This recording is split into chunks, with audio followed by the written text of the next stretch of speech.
Bismillahirrahmanirrahim. Assalamualaikum warahmatullahi wabarakatuh.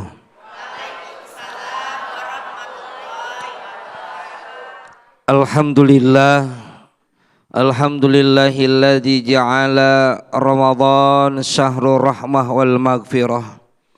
Asyhadu an la ilaha illallah wahdahu la syarikalah. Wa asyhadu anna sayyidana Muhammadan abduhu wa rasuluhu la nabiyya ba'da. Allahumma salli wa sallim wa barik ala sayyidina wa habibina wa syafi'ina wa maulana Muhammadin wa ala alihi wa sahbihi ajma'in. Amma ba'd. Hadratul Mukarram, guru kita Ustadz Fatih, mudah-mudahan Allah panjangkan umurnya, Allah berikan kesehatan rohani dan jasmaninya. Para pemirsa Damai Indonesiaku, TV One dimanapun Anda berada, kaum muslimin, shoimin, dan kaum muslimat, shoimat. Mudah-mudahan amalan kita semuanya diterima sama Allah Subhanahu wa Ta'ala. Bapak Ibu jamaah sekalian, kita rata-rata selalu menjaga dari puasa kita itu menahan yang masuk ke mulut. Takut batal. Yang ke mulut ditahan. Takut batal. Tadi Ustadz Fatih sudah menyampaikan, batalnya puasa bisa secara fikih dan bisa secaranya hukumnya. Kalau hukumnya secara fikih, kita nahan tuh segala sesuatu yang masuk benda dunia, terasa, teraba, batal masuk ke organ tubuh kita yang 7 lubang. Tapi kalau masuknya langsung kepada lambung, ibu dari sini pulang naik motor mangap, enggak berasa angin doang, enggak masalah. Tapi yang jauh kita pikirkan sekarang, karena secara nalar kita, Pak,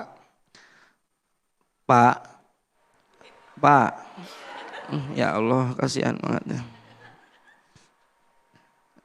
Pak, secara nalar kita akan pasti menjaga puasa dari hal duniawi masuk ke dalam tubuh kita, itu pasti.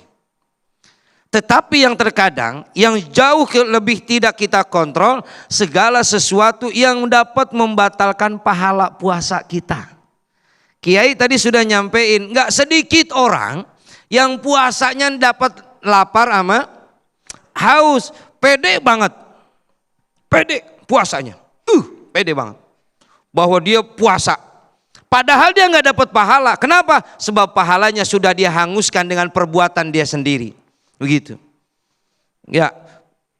Padahal kalau udah mau beduk maghrib nih, udah azan maghrib kan dia udah paling getol tuh, ngabuburit. Ngabuburit sana sini. Padahal kan karena memang, ya kalau itu sih memang jangankan yang tua, jangankan anak-anak, kita aja yang sudah tua kan nungguin, yang ditungguin cuma satu azan itu doang. Semaghrib-maghribnya. Ya. Oh, udah dari 5:30 kan udah kita putar-putar tuh kolak tuh. Ya. Pede banget ya. Kenapa? Merasa dirinya sudah berpuasa. Dia nggak tahu. Dia lupa ketika dia sedang menjalankan perjalanannya dalam kehidupan dari subuh sampai dia siang. Dia lupa ada hal-hal yang membatalkan pahala puasa dia. Apa diantaranya? Marah. Boleh marah? Kan ada bahasa gini loh Pak, jangan marah-marah lagi puasa. Emang kalau nggak puasa boleh marah? Boleh? Berbohong lagi puasa ya, nggak puasa ya. Emang kalau nggak puasa boleh berbohong? Ya, boleh nggak? Nih dengerin, puasa dengan kita menahan amarah diantaranya namanya al-imsak, nahan. Secara bahasa puasa itu al-imsak, artinya nahan. Ibu nahan apa aja? Puasa. Nah kalau kita sedang berpuasa kemudian kita marah, kemudian kita marah, membuat orang lagi sakit hati. Ingat, kalau ada bahasa marah di luar Ramadan, dengerin ini. Boleh marah kalau marah itu menyelesaikan masalah. Saya ulang ya.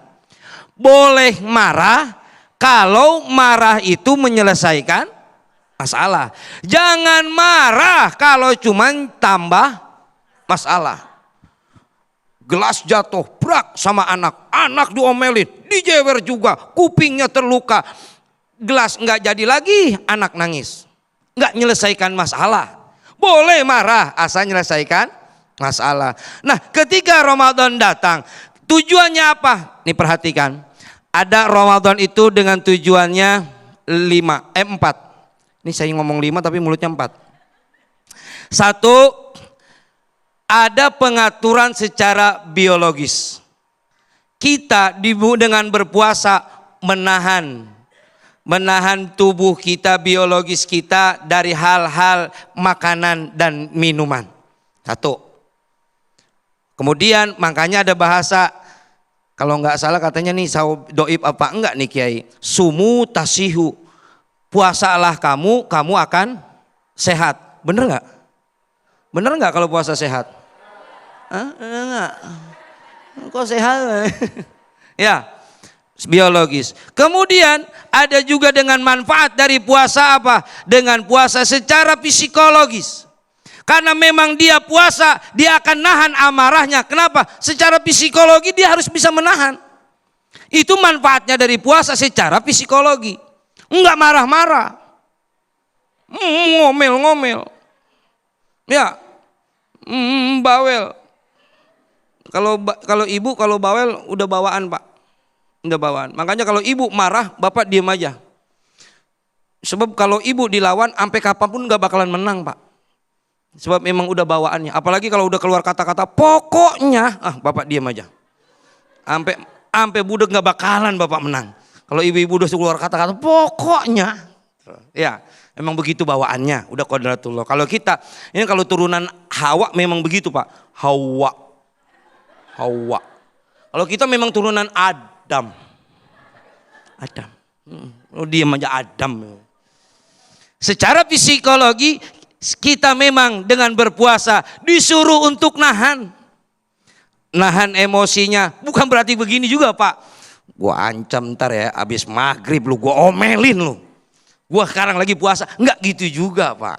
Sebab ini madrasah disebut dengan madrasah bulan pendidikan. Sebab kita lagi melatih jiwa kita untuk menjadi pribadi yang lebih baik. Oke? 2. Yang ketiga, psikologi sudah. Biologi sudah. Kemudian psikologinya, kejiwaannya, sosiologinya. Kita dituntut untuk apa?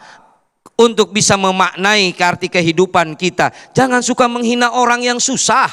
Kita sekarang lagi merasakan. Kenapa? Begini rasanya lapar, begini rasanya haus. Sementara ada orang yang memang setiap hari bisa merasakan lapar dan haus tanpa ada batasan. Kita bisa menahan lapar dan haus sampai maghrib kelar. Tapi dia, ada teman-teman kita, ada saudara-saudara kita yang menahan lapar dan haus tanpa ada batasan waktu. Jangan suka menghina orang. Itu sekarang kita lagi dididik untuk itu. Hina saja orang lain, maka hilang kita punya pahala dari puasa kita. Ya.